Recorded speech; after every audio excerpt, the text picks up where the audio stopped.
So, tayo po ay magpapatuloy na ating pag-aaral, okay, about family. And, salamat. Yeah.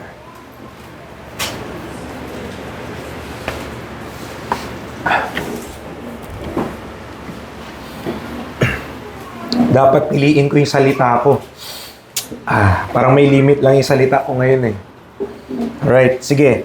Dito tayo magsisimula sa Ephesians 5 ulit this afternoon. And turn there, Ephesians 5.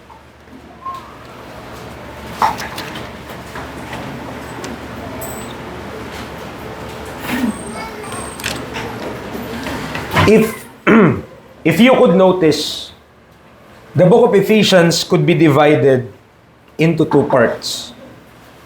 Okay? Chapters 1 to 3 and chapters 4 to 6. Kung mapapansin niyo po, yung chapter 1 to 3, talagang heavy siya sa doctrine. Right? Heavy siya sa doctrine at dyan din natin matututunan kung saan nagsimula yung body of Christ. Of course, after the ascension, sa resurrection yon ng ating Panginoong Jesus. But in chapter 4 to chapter 6, makikita na natin dito yung mga practical things. Okay? Ibig sabihin, kung papaano mamuhay na yung isang Kristiyano. Ngayong tayo ay membro na ng katawan ni Kristo. At mga kapatid, our position, which is laid out in chapters 1 to 3 ng Ephesians, is directly connected to our practice in chapters 4 to 6.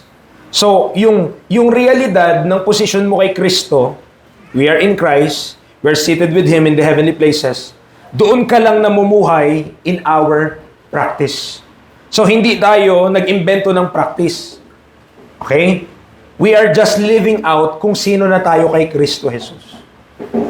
At mga kapatid, the husband and wife relationship, yes, napipreach natin ito na dapat yung husband, kailangan katulad niya yung pag-ibig ni Kristo at yung wife, yung submission ng church.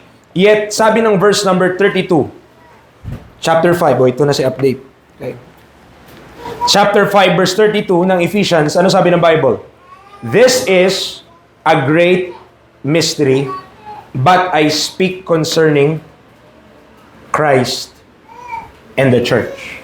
Okay? So, hindi po natin maiaalis na sa ating pag-aaral po na ito at sa relationship na husband and wife, kaya po dapat mahalin ng husband ang kanyang wife at kaya po dapat mag-submit yung wife sa husband dahil yun po ay according to Ephesians chapter 3 verse number 9.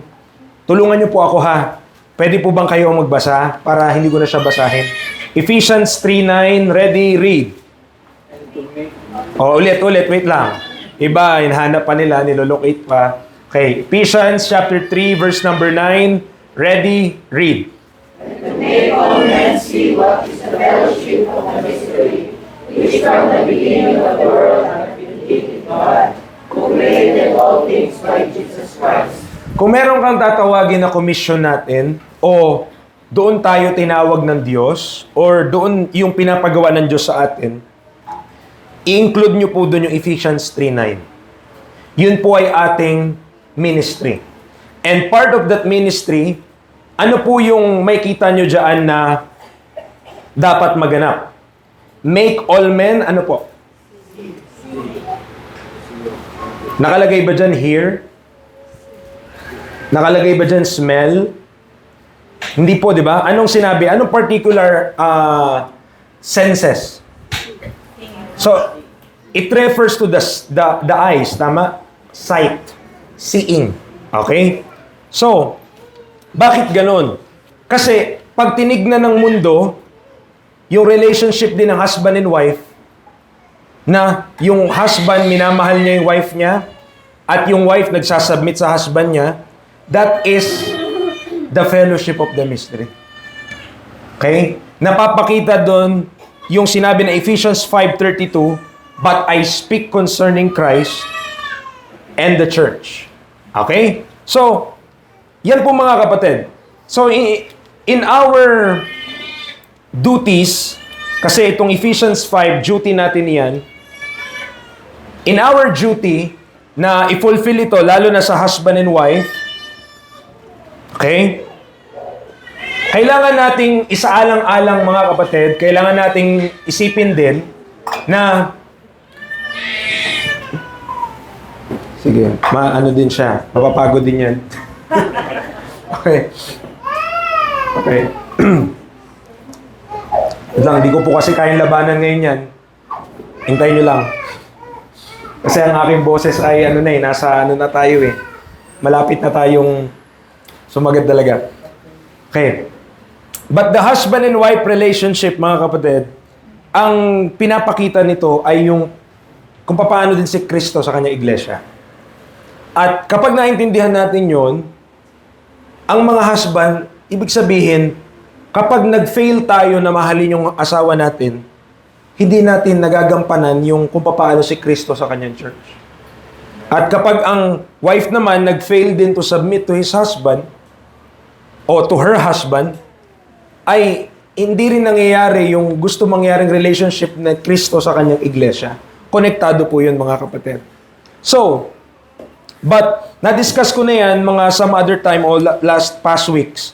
So, but I want you to see, ang na-emphasize kasi natin dyan yung love eh. Tama po. Yung husband, love your wives. Okay. Now, emphasize natin ngayon sa verse number 29. Pakibasa po. Ephesians 5:29, ready, read. Okay, wait lang. Nahanap pa ng iba ulit. Para namang umalis tayo sa Ephesians. Okay. Ephesians 5:29, ready, read.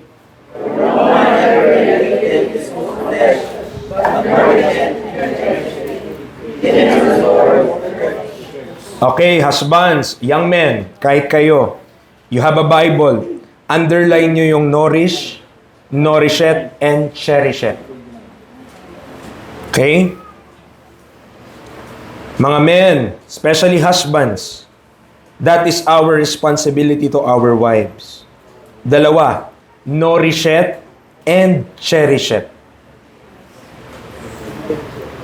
Okay, preacher, anong ibig sabihin yan? Na-discuss natin yung sa fathers, di ba? Bring them up in the nurture and admonition of the world. Admonition of the Lord. Di ba magkatunog? Nurture, nourish. Kasi may kinalaman parehas yun sa nourishment, sa well-being, sa health, sa kung paano yung kalusugan. At yung kalusugan naman, not just physical, though included yon, but also yung whole being, well-being ng isang tao. So, husbands, twofold, dito sa verse 29, yung ating responsibilidad sa ating mga wife, to nourish them and to cherish them. Doon muna ako sa cherish. Ano ibig sabihin yan, preacher? Cherish. Okay. Husbands, walang ibang pinaka-importante dapat sa atin kundi yung wife natin. Cherishing yon. When you cherish something, halimbawa, meron po kayong alahas. Ang iba, iniisip nyo, sana all. Kung meron kayong alahas, tinatago yun. Meron pa nga iba, may mga baul pa or something na magandang box. Tapos doon nilalagay, tapos tinatago yun. Naku, magkasanlaan na. No? Talagang kailangan, pakaingatan mo. So, ang term doon, cherishing, you cherish something. Diba? Pinapakahalagahan mo. Okay? And husbands, kapag hindi natin yung naparamdam sa kanila, pag hindi yun yung atin pong nagagawa, syempre, hindi natin napupulfill yung ating duty. No? Especially mga husband, tandaan po natin, sila lang po, huwag ka na mag-isip na meron pang iba. Okay? Your wife, yan na yan. Till death, do us part. Okay? And wife, huwag ka na mag-isip, kung ganito lang sana yung husband ko, kung sana ito lang ganito, matipuno lang siya. Yan na ang pinakagwapong meron ka. Dahil yung hahanapin mo pa, hindi na kalooban ng Diyos yun. Amen. Nandiyan po tayo? Okay. Preacher, ano ba ang kalooban ng Diyos? O, ang kalooban ng Diyos sa husband, mahalin yung wife niya. Are you his wife? Ikaw ang mamahalin niya. Are you her husband? then ikaw yung dapat pag-submitan. Hindi ibang tao. Okay? Pag yun ay hindi po natin sinunod, may consequence yun. Meron pong mga consequence yung mga bagay na yan. So, nakita natin yung responsibility ng husband to nourish and to cherish. Mga kapatid, ang liwanag po. Okay? That is our responsibility to our wives. At kailangan natin yun mapakita sa kanila at mapakita nga natin, ma-show natin sa kanila yon na pinapahalagahan po natin sila. Diba? Paano mo ba papakita na pinapahalagahan mo siya? Paano mo papakita na inaalagaan mo din siya? Okay? So, balik lang po kayo kung kailan kayo nagliligawan. Noong time na yon talaga po, hindi talaga tayo makabasag pinggan. Lahat ng mga best mong lahat ng mga best mong gesture. Wow. Diba? Lahat ng best gesture mo.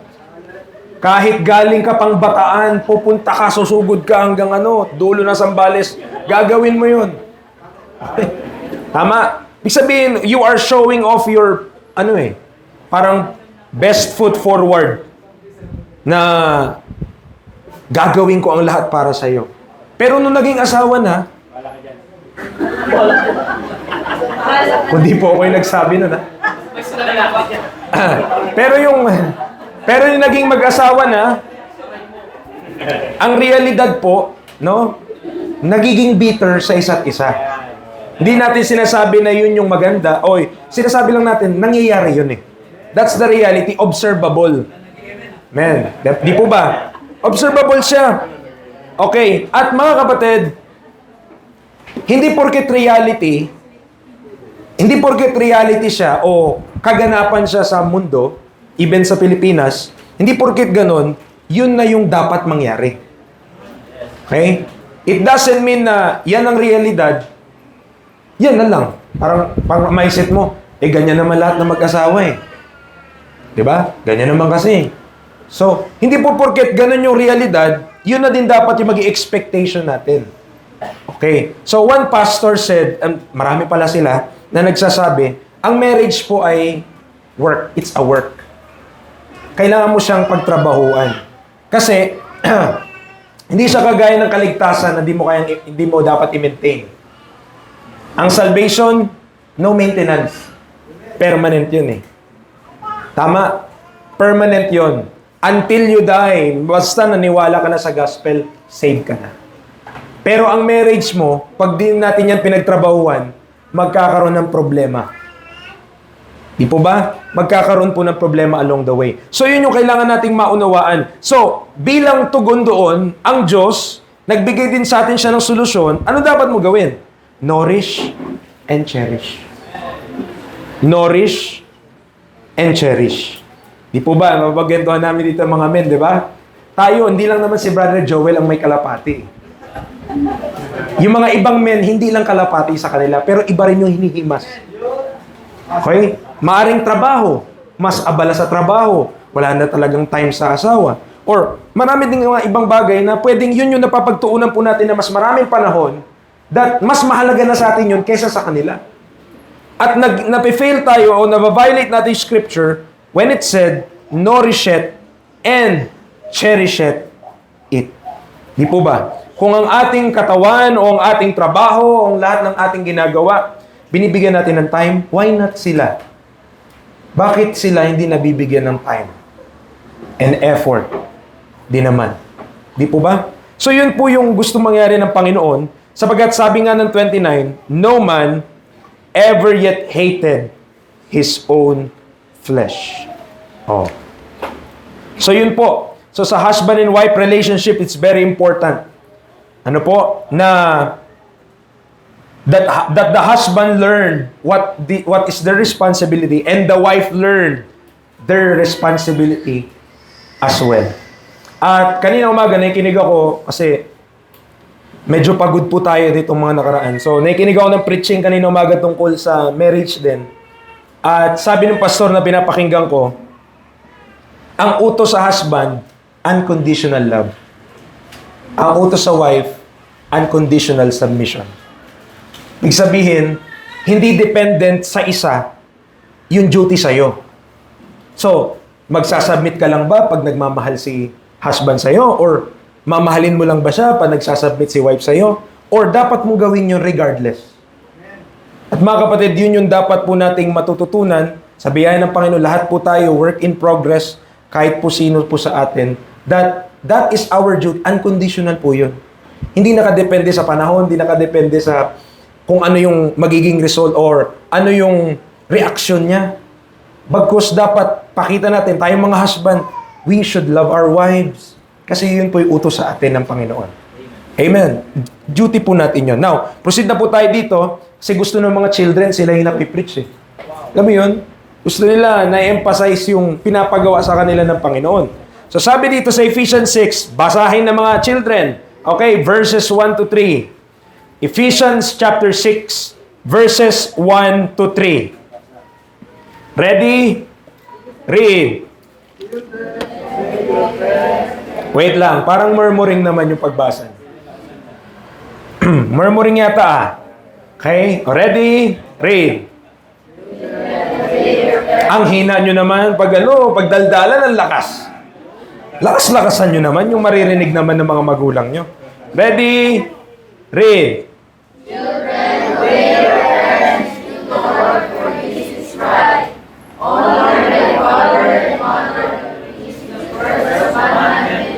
Oh, sauluhin nyo. Ano yung promise? Verse number 3. Read. Ulit, wait lang. Oh. Verse 3, ready, read.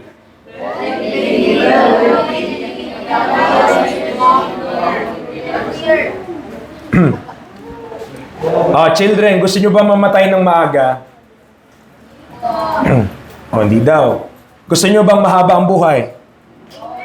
Oh, amen daw. Oh, anong sabi ng Bible para humaba ang buhay mo? Ha? Ba't parang di nyo na alam? Verse 1. Obey your in the Lord for yun ang dapat mangyari. Okay? So, pananagutan ng magulang kung mali yung papagawa niya sa anak niya. Pero ang responsibility ng anak is to obey. Okay? To obey their parents in the Lord, for this is right. Yun po ang tinuturo natin. Ano po? Okay, so, yan yung may promise lang. Okay? Yan yung may promise lang sa Bible, especially sa ating panahon. Kung papaano haba ang buhay mo. Kaya nabanggit kahapon, di ba? Hindi, gulay eh. Pero maaring kasi sabi ng magulang, kumain ka ng gulay para maganda yung health. But, the wisdom there, ang parents yung pinagkalooban ng Diyos ng accountability and responsibility to take care of the child. To take care of the children. Therefore, kung makikinig lang yung mga bata, hindi sila mapahamak. Okay? At marami. Pagmasdan nyo po yung mga bata, kahit po dito sa atin sa church, matatalino po yan. Matatalino po yung mga bata. Hindi po natin alam, sila na ang nakakapagpasunod sa mga adult. Okay? Sila po nakakapagpasunod. Papaanong paraan, preacher? Alam nila kung paano makuha yung gusto nila. Pag gusto nila mag-cellphone, alam nila kung paano kanila aartihan. Ba? Pag gusto nila 5 piso, alam nila kung paano sila didiskarte. Okay? Tingnan nyo po, no? Iiyak lang sila. Iiyak. Yun na, iyak. At pag umiyak na, syempre ikaw, may inis ka na sa iyak niya. Ano bang gusto mo, anak? Ito na ang cellphone. Pop! Wala na, tahimik na yun. Pacifier yun eh. Okay? Pero, on process, as we go along, yun yung mga bata, mga kapatid, pag hindi nabantayan, yun yung mga bata na magiging rebelde at hindi talaga hindi nakikinig. Sobrang gulo. Okay? At kailangan po nating by and by, matututunan din po natin. Hindi po huli ang lahat sa atin. Amen? Kaya nga tayo nag-church para matuto tayo ng salita ng Diyos at may apply natin sa ating buhay. Otherwise, kung perfect na tayo, di na natin kailangan mag-church. Okay? Bakit? Alam mo na lahat eh. So, yun po mga kapatid. But, ito yung emphasize natin, yung verse number 4. Okay? Ephesians 6:4, this is what we want to emphasize. That, it is the duty of the father, responsibilidad ng tatay, kung paano ang magiging edukasyon ng kanyang anak. Right? Particularly, tatay ang sinabihan kung ano dapat yung magiging role niya. Okay, basahin po ng lahat. Ephesians 6:4. Ready? Read. Ang hina na naman, para na namang di nakakain ng lunch ah. Okay, verse 4. Ready? Read.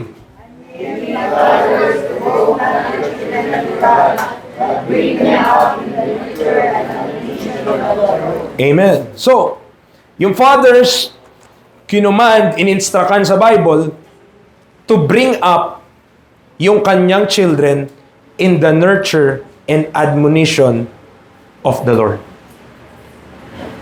So, fathers, meron po kayong mabigat na responsibilidad sa Diyos.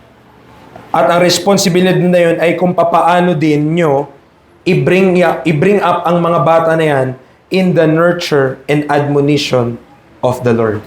Yung mga command na mamalo, yung mga command na yan sa Proverbs, consider nyo po talaga at I hope i-apply po natin. Bakit po? Kasi yung mga bata, pag hindi po napapalo, kukulit ng kukulit. Hindi nila natututunan kahit ibang tao na yung magsabi sa bata, hindi nakikinig. At kapag ganun na nangyari, pag hindi na nakikinig yung bata, kahit sa ibang tao, di po ba nakakahiya din sa magulang? Kasi tatanungin, sinong nanay niyan? Sinong tatay niyan? Hindi naman yung bata din eh. Magulang pa rin naman babalik eh. Di po ba? So, i-consider natin talagang bigyan natin ng pansin itong yung mga verses na ito at tignan natin, tama ba yung sinasabi ni preacher o mali? Kung mali sinasabi ko, huwag niyong susundin. Pero kung tama, according to the Word of God, at binasa niyo rin, inaral niyo rin, i-consider niyo po. Opo, kasi hindi po yung salita ng tao eh. Kung maaring ang world, sabihin ng world, ay, huwag kayong mamamalo. Naku, child abuse yan. Child abuse, disiplina lang. Hindi mo naman pipilayin eh. Huwag ka na mamamalo na mamimilay ka na.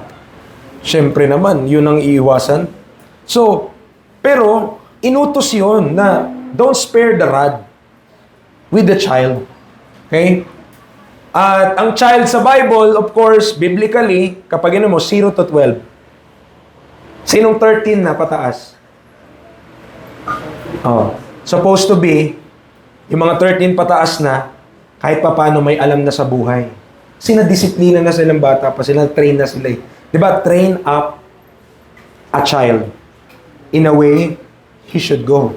And when he is old, he will not depart from it. Oh. So, kung na-train tayo in the nurture and admonition of the Lord as early as 0 to 12, by 13 tayo, di ba? Mas marami ka na dapat natutulong sa pamilya mo. Nakakatulong ka na, hindi ka na nagiging, pabigat, batugan, tamad, hindi na ganun. Kumbaga, ang tatay mo, mas lalo na siyang gumagaan na yung binubuhat niya, hindi mas lalong bumibigat. Bakit? Kasi masunurin ka eh. Kapag tatamad-tamad yung mga bata, di ba? Pagod na sa trabaho yung tatay o pati yung nanay, sila maghapon. Tapos yung mga anak, sasabihan, 10 beses bago sumunod. Kung babalikan nyo lang po yung mga panahon ng mga lolo-lola, hindi makakadalawang beses eh. Pag di ka sumunod ng isa, nako, ang kasunod na nun. Oo. Bakit kailangan 10 umabot ngayon sa ating panahon? Mga magulang, bantayan po natin. Bakit po sa atin din po babagsak? Tayo rin po mamumroblema, tayo rin mapapahiya. Tayo din sasabihin, ay, ganyan pala yung anak ni ganito. Nako, napakakulay. 10 yung puyaw. Di ba? Pero alam niyo po kung ano dapat? Isang beses lang sabihan at di na uulitin. Pag sinabi lang, Kurt, Yes, mama. Yes, papa. Hugas plato. Wala nang, crazy. Walang ganun. Diba?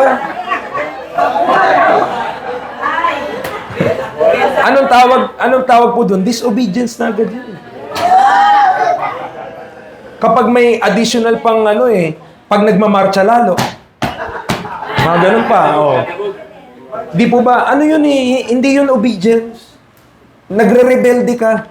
Dahil bata siya, wala siya magawa. Pero nagpapakita siya na, hindi talaga ako. Hindi talaga. No? Naghihintay lang yun. Kapag ganyan, naghihintay lang siyang makalabas ng bahay. At kapag nakalabas na sila, nako, gawin na nila gusto nila, wala na. Nakakalungkot. Ang gusto nating matutunan ng ating mga bata dito sa church children po, obedience, immediate obedience. Kasi sa Panginoon, pag natutunan nila yon, di ba? Immediate obedience sa Panginoon, di nakipaglaban sa Diyos na, Lord, ano ba yan? Di na tayo nagmurmur. So, the role of fathers in child rearing and training is highlighted. It is the job of fathers to bring their children up in the nurture and admonition of the Lord. Ganyan po kanino pong responsibilidad yon? Sa tatay, hindi po sa gobyerno. Tandaan niyo po yun. Tandaan po natin yun. Okay? Huwag po nating isisisi one day sa ibang tao kung bakit naging ganun yung mga bata. Dahil it is the responsibility, first and foremost, of the father. Okay? Kaya, mga children, kapag ang tatay nyo naghigpit sa inyo, hindi ibig sabihin, galit sila sa inyo. Mahal nila kayo. Baka kayo rin galit sa akin. Binila, Preacher, Papa, galit. Bakit? Dami utos. No? Pag ang magulang nagdidisiplina sa anak, mahal niya yung kanyang anak.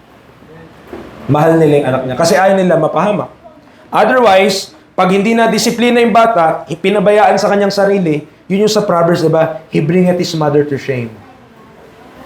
Okay? So, ito po, nurturing denotes feeding. Yung word na nurture, may kinalaman sa pagpapakain.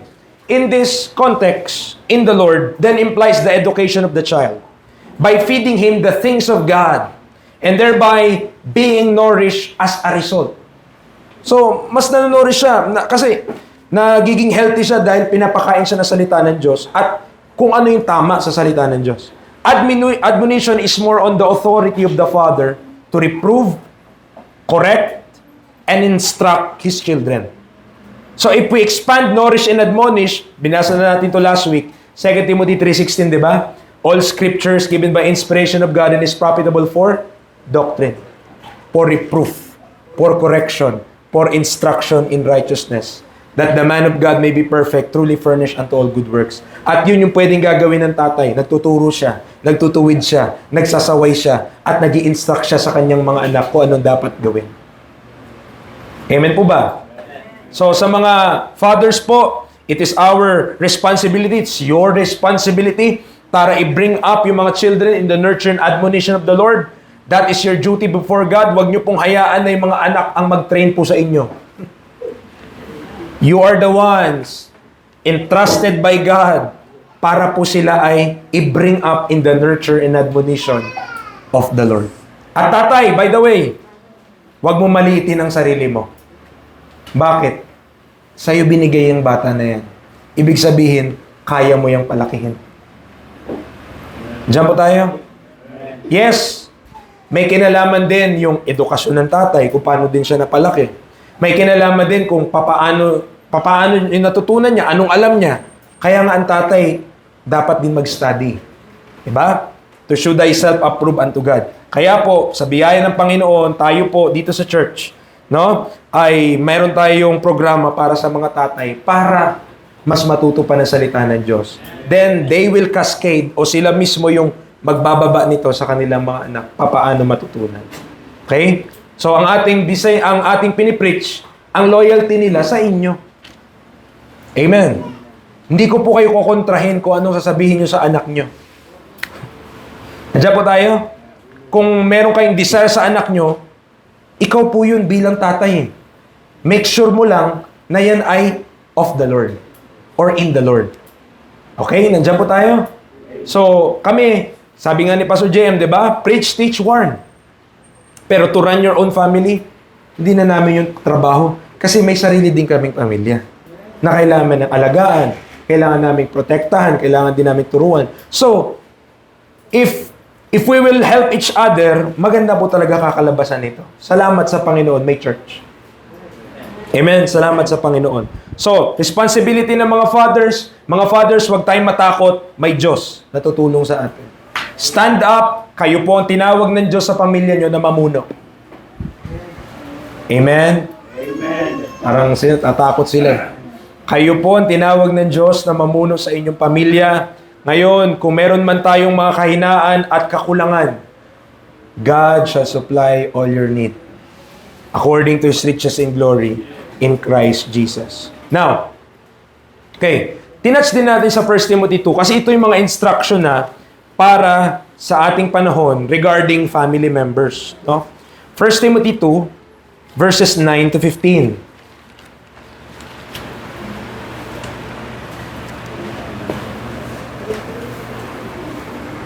Sige, let's hear. Pabasahin natin yung mga young people. Mga young people, basa from verse number 9 to 15. Okay? 1 Timothy 2, 9 to 15. Mabagal lang. Ready? Read. Okay, hindi na kayo young people? Sa mga young people, dyan na kayo? Dyan na ba? Nahanap pa eh. Nandyan na. 9 to 15, ready? Read.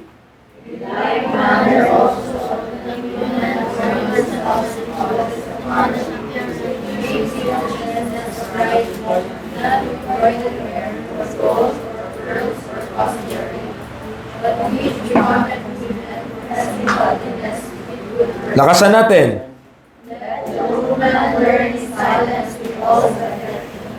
But suffer not the woman to teach, nor to usurp authority over the man, but be in silence. The kingdom was first formed in the Eve. The kingdom was not deceived, but the woman being deceived was in the desperation. Notwithstanding, he shall be saved in childbearing, if they continue in faith and charity and in holiness with sobriety.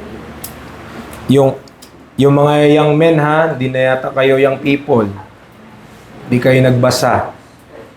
Okay?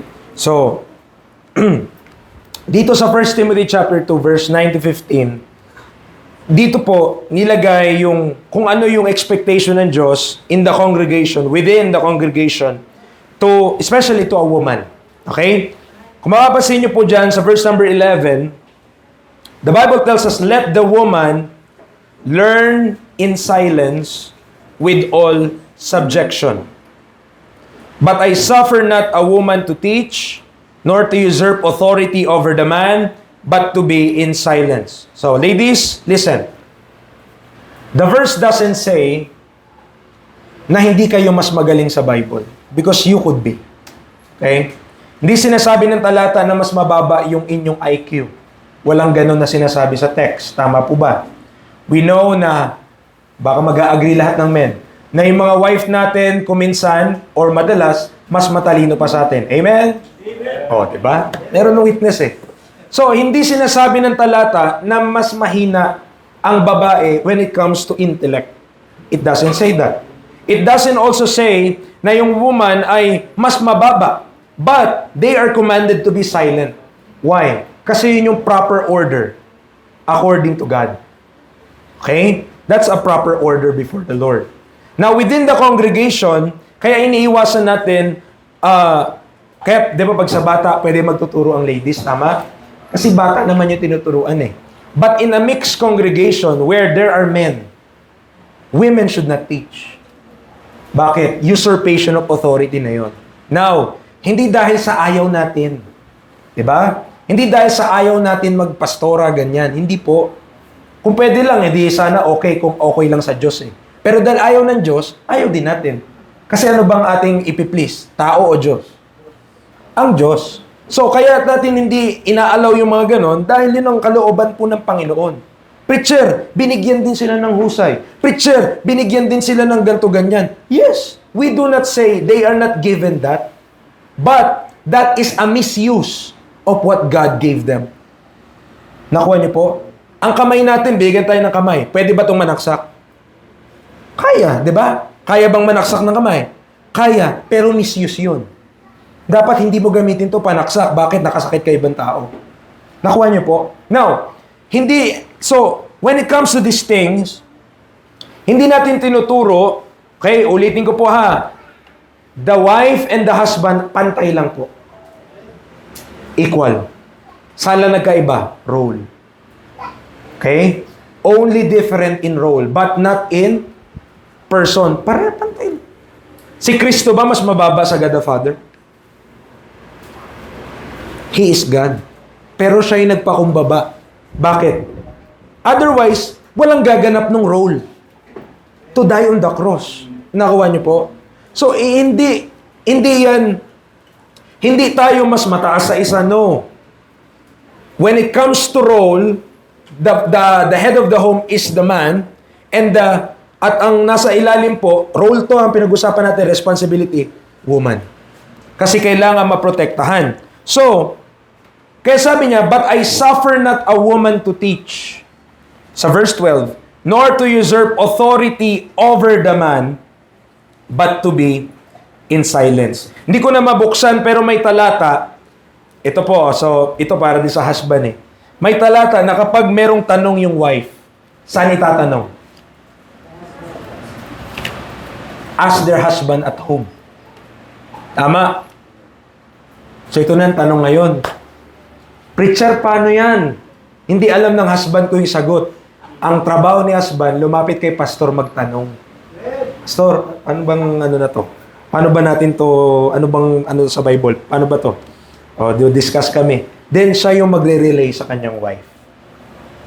Nakuha niyo po? So in that way, pati ang husband napilitan matuto.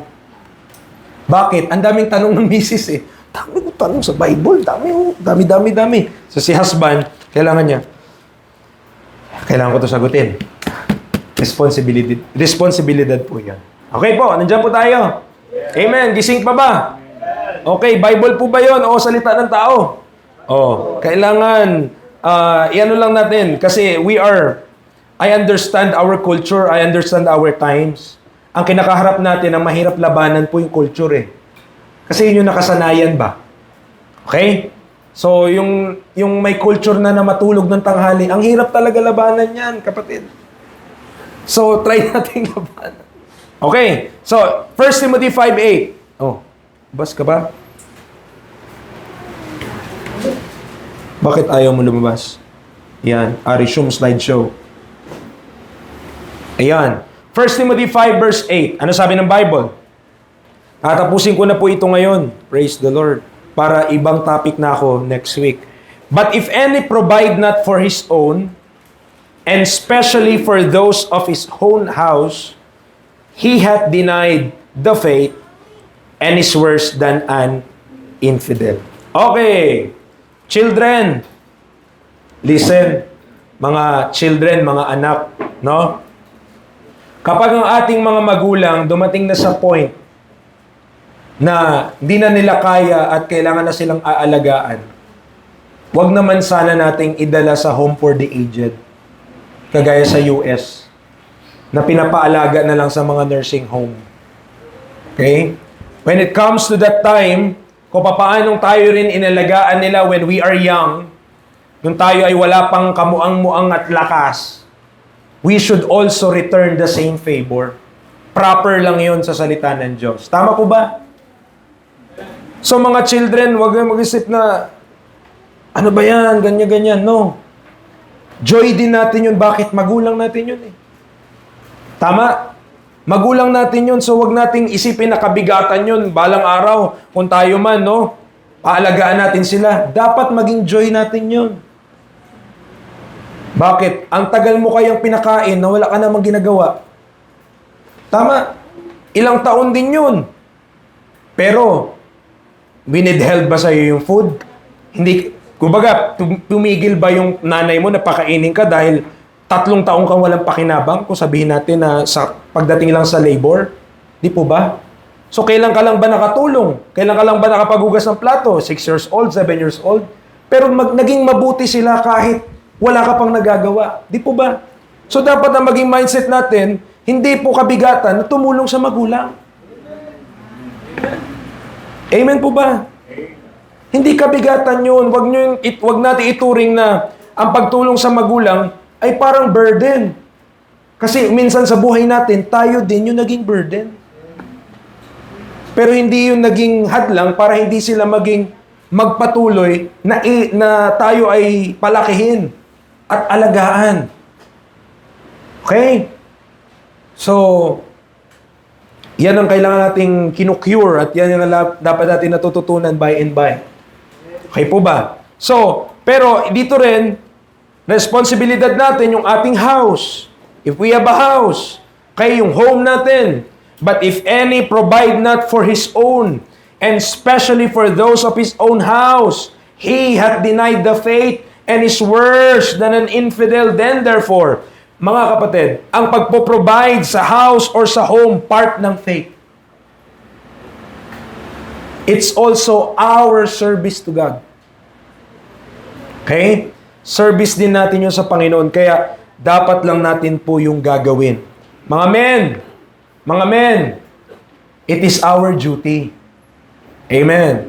It is our duty. Huwag natin yung isumbat sa kanila. Huwag natin sabihin na, hirap na ako ganito. Duty natin yun eh. Oh. Kung wala rin tayong asawa, magtatrabaho ka pa rin naman eh. Di po ba? So duty talaga natin yun. So therefore, kailangan natin gagawin yun. At pinapakita din natin doon kung paano rin tayo nagiging responsible. Kaya po, ina-encourage ko, ina-exhort ko po kayo mga kapatid. Huwag po nating babyhin, lalo na yung mga young men natin. Naku, bigyan nyo po ng gagawin. Bigyan nyo po yan ng mga gagawin yung mga yan. Bakit? Maglalaro lang yan maghapon pag walang ginagawa eh. Amen. As early as kung anong edad, bigyan nyo na ng gagawin. Ba? Yung kagaya po nung in-example ko sa mga men, yung anak ni Pastor Bob, kasi minsan yung mga kwento nagalo-halo na, di ba? Hindi ko alam kung anak niya o anak nung somebody. Basta ang point, bata pa lang yung anak niya, siguro mga 3 years old or 5 years old siguro, sinasama niya na sa construction site. So yung tatay, 5 years old pa lang, sinasama niya sa construction site. So, by the age of 18, magaling na sa construction yung 5 years old na yun. Kasi ilang years na yung experience niya? 13 years. Pero nung bata siya, di pa naman siya pinapaano ng kumbaga, may pinapapantay-pantay. O, pantayin mo yan. Gaganon-ganon din niya lang, para naglalaro lang din, di ba? Pero kalaunan, darating yung time, na mas marami na siyang knowledge, mas marami na siyang experience. Bakit? In-involved na siya at an early age. Nandiyan po tayo. Pag ang atin pong mga children, hindi mo in-involve ng early age, walang alam gawin yan. Wala talaga. Involve them as early as now. Diba? Kung may business, involve natin sila. Oh. Amen. Dapat ma-involve po sila kasi pag hindi, lalaki po sila na isipin nila, ang mga pagkain at ang mga pera, pumupunta lang yan sa akin. Pag sinabi ko, psst, psst, psst, yan na. Diba? Darating na. O pero pag natutunan, bata pa lang, pinaghihirapan ng mga bagay, hindi siya magiging waldas. Hindi siya waldas dito, waldas dyan. Okay? Diba? Kasi natututunan natin eh. Oh. Kahit po yung mga ladies natin, as early na bata pa lang sila, bigyan na po natin ng task. Amen. Mga 8 years old, 10 years old, paglutuin nyo na ng ulam. Nakakasunog pa ng kanin. Tubig na lang, nakakasunog pa.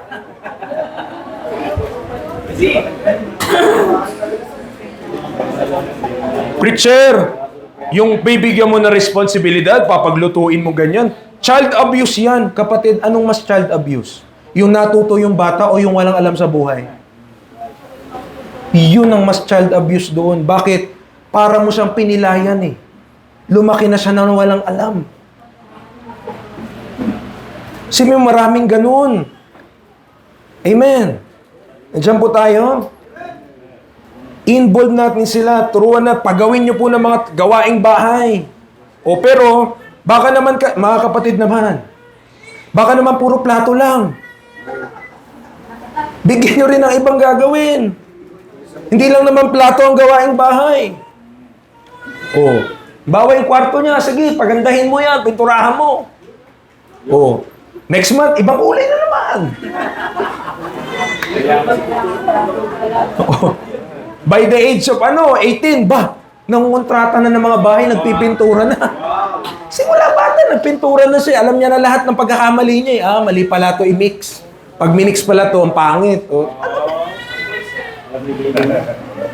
Kaya lang, kapag hindi tayo nagsimula ng maaga, yun nga po mahirap. Na po, mga kapatid. Ako po, sa biyaya ng Panginoon, alam niyo naman po yung buhay namin. Pinagsimula po ako mag-preach 12 years old. Pero consistently, simula 16 onwards. Amen. Hindi po yan, kumbaga yung pagpipreach po natin sa biyaya ng Panginoon, hindi lang din overnight. Hindi ko yan na-experience ng isang taon. Hindi. Ang tagal niyan. Because there is training and experience involved. Di po ba? Kapag hindi na yung nag-start sa trade or sa skill natin ng maaga, marami tayong catch-up years na gagawin. So, involve them, please. Sa mga fathers, if you have businesses, kung meron kayong mga hobbies na pwede rin maging source ng income, involve nyo sila. Kasi nga, train up a child eh. In a way he should go. And when he is old, he will not depart from it. Amen. Nandiyan po tayo. Involve po natin. So, yan yung mga salamat, no? Yung mga nag-aaral ng mga ukulele, mga gitara ngayon. Diba yan yung mga good hobbies? Diba? Instead na puro ganto. Ngayon natututo na sila gumaganto na. Diba? Gagaling din sila dyan. Nawa, hindi lang yan dahil ngayon. Madami pa sila. Diba? Nawa, hindi yan hanggang ngayon lang. Sana maano pa yan. Gumaling pa sila at yung iba maging violin kasi alam ko na lahat, gumaganon na. So, sa sunod, mag-violin na sila. Or ibang instrument. Pwede naman po, hindi naman bawal eh. Mahal lang. Mahal lang yung violin. Okay. So, diyan pa po tayo. Alright, sige, move on na tayo. Malapit na, matapos na ito. So, 1 Timothy 5:14. Ano sabi ng Bible? 1 Timothy 5, verse number 14. O, young men na lang magbasa. 1 Timothy 5, verse number 14.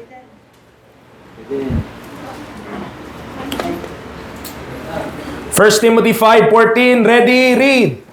I will therefore that the younger women marry their children by the house, give not occasion to adversary to speak prosperously. Okay. So, when it comes to these things, mga kapatid, let us also be considerate and sensitive. Okay?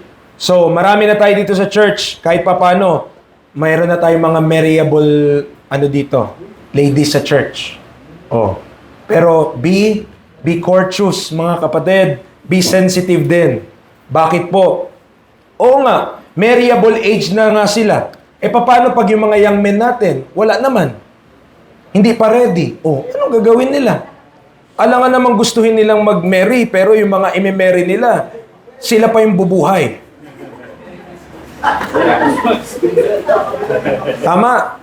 So, when it comes to those things, be considerate. Okay? So, pero yung mga yan, nawa, yung mga ladies din natin, may renewed mind na yan. Kapag dumating na yung dark knight, shining armor, pag dumating na yung yung right man, ready na din sila. No? Pero ang process young men, sa tatay kayo magsabi. Hindi sa kanila mag-direct. Okay? Kausapin ang tatay kasi ang tatay titignan ka sa mata talaga. Ano, bubuhayin mo ba anak ko? Ano, ha? So, kaya mga fathers, responsibility nyo po yung daughters nyo. Okay? So, ingatan po natin sila.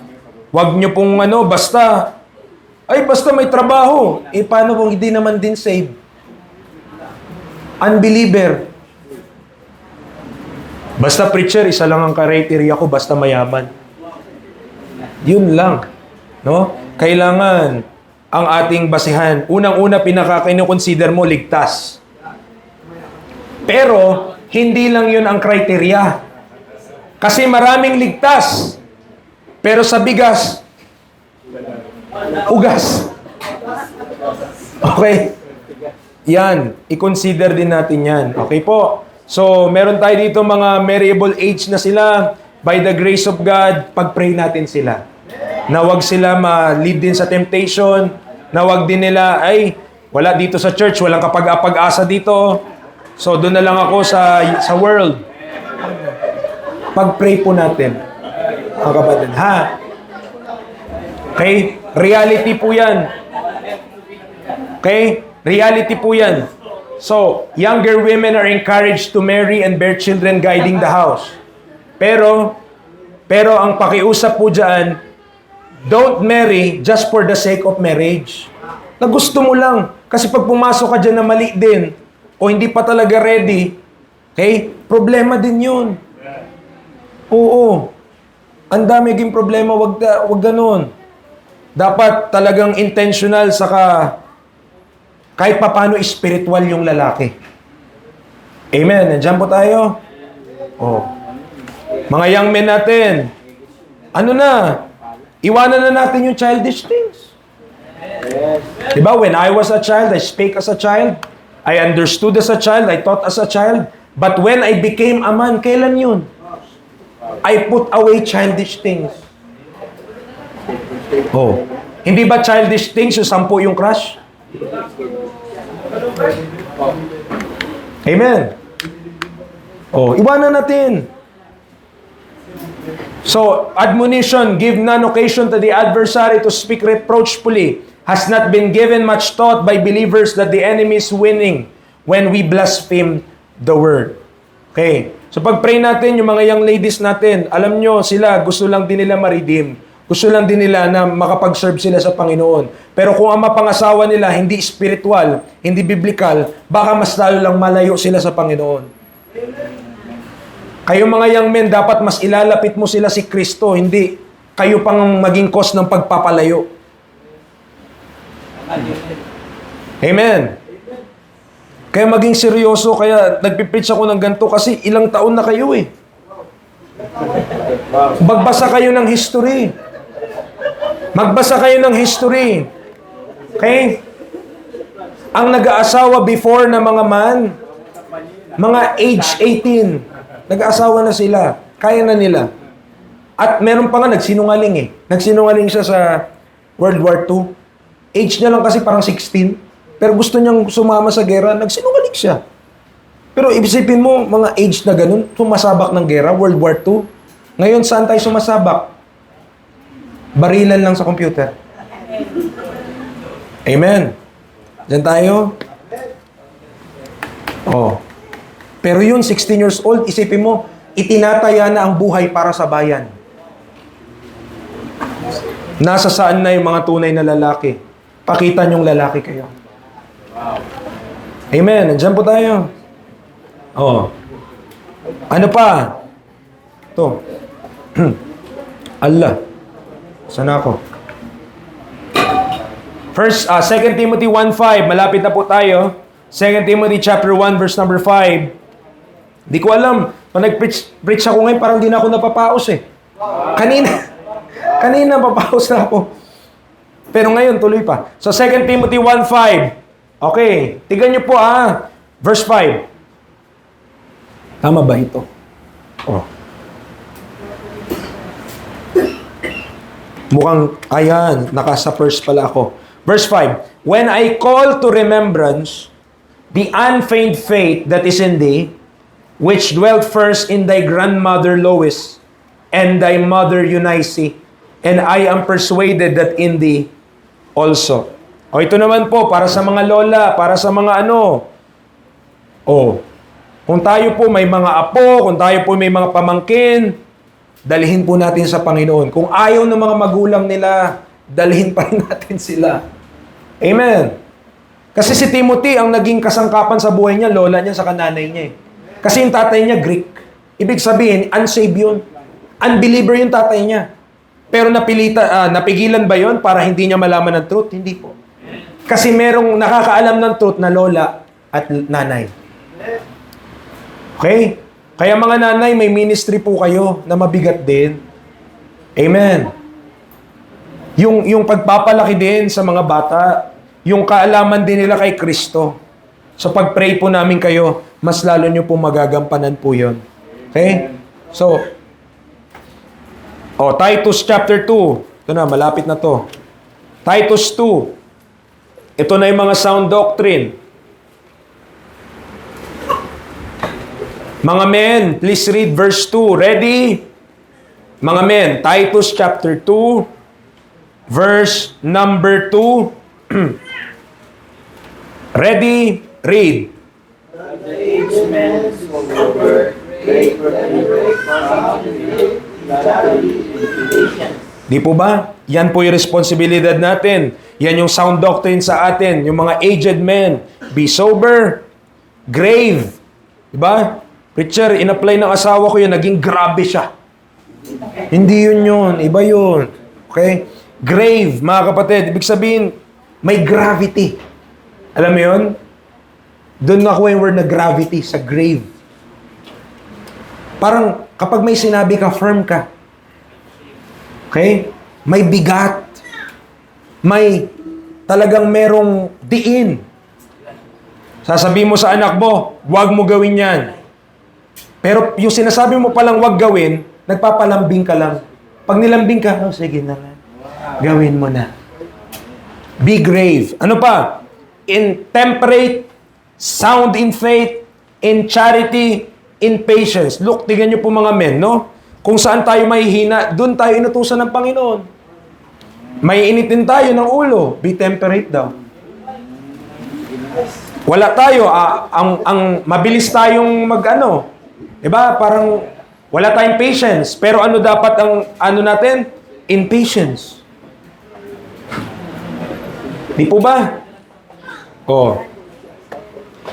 Minsan, mabilis tayong mawala. Minsan, mabilis tayong magalit. Mabilis tayong nagkamali lang yung asawa natin ng konti. Talagang dinuro-duro na natin. Sabi sa'yo papa. So, dapat sabi diyan, grave, sober, grave, temperate, sound in faith, in charity, in patience. Okay. Titus 2:3, aged women. Okay, basahin na lang ng lahat. Kasi baka magkabukingan eh. Titus chapter 2 verse 3. Ready? Read. Wait lang po. Hindi pa nahanap nung iba. Okay. Sige. Sabay-sabay ha. Ready? Read. Likewise, behavior as becometh holiness, not those accusers, not even much wine, teachers of good things. Ano dapat daw ang pag-uugali? Holiness. Amen. Not false accusers. Ladies, lagi nyo pong kunin yung other side. Huwag po agad kayong pumanig kapag may kwento. Pag may nagsabi po sa inyo, ladies, isa, ganto. Kayo naman, talaga yan! Gaganon na tayo agad. Pakinggan mo yung other side, baka naman mali din siya. Kaya nga sinabi, not false accuser eh. Bakit nagiging false accuser? Kasi hindi pinakinggan yung kabila eh. So, mali na yung paratang. Ang kwento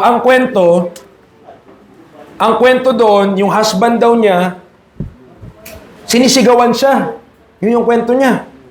Tinanong yung husband, ano ba nangyari, Brad? Sinisigawan mo daw yung asawa mo.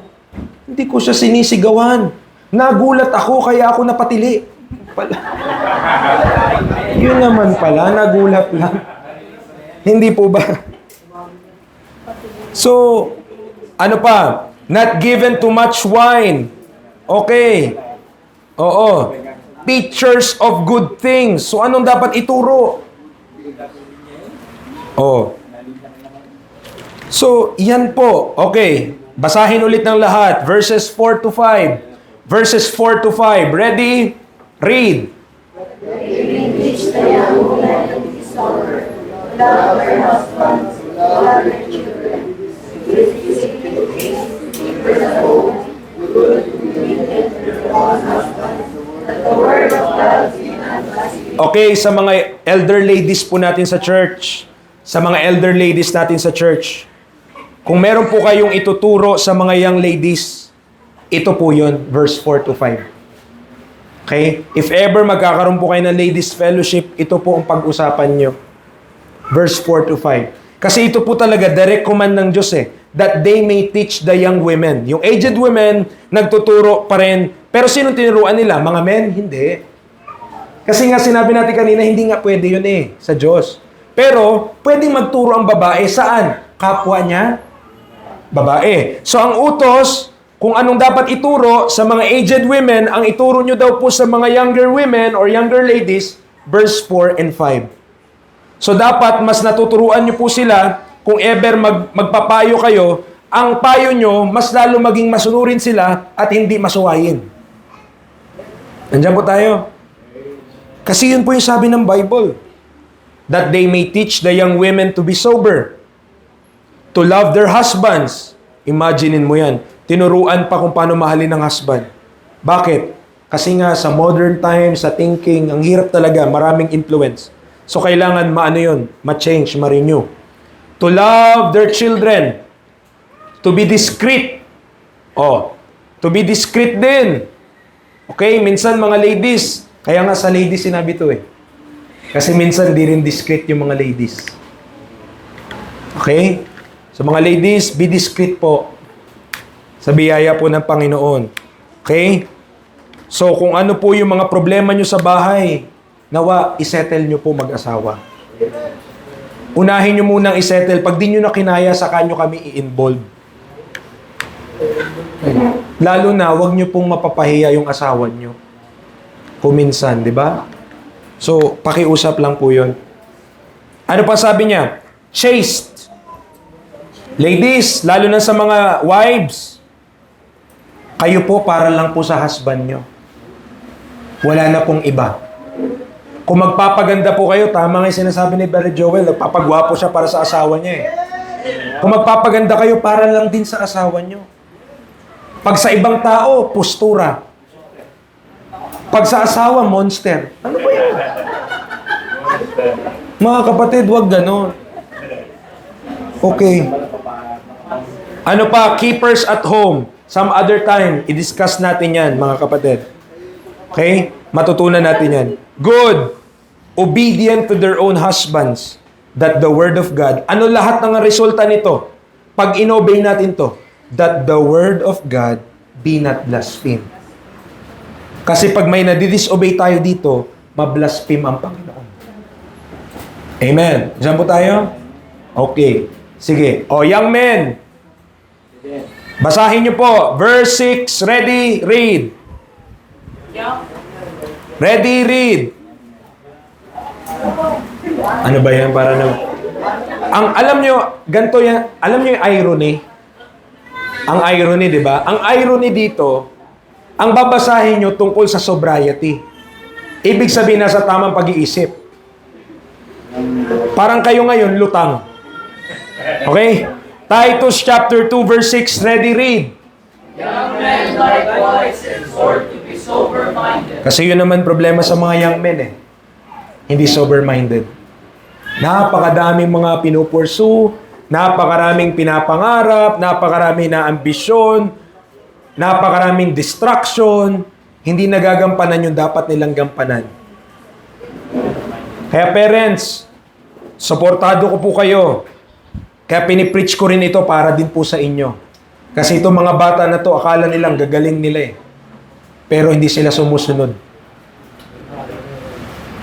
Sabihin nyo lang po, kapag di sila sumusunod, wag muna natin bigyan ng ministry.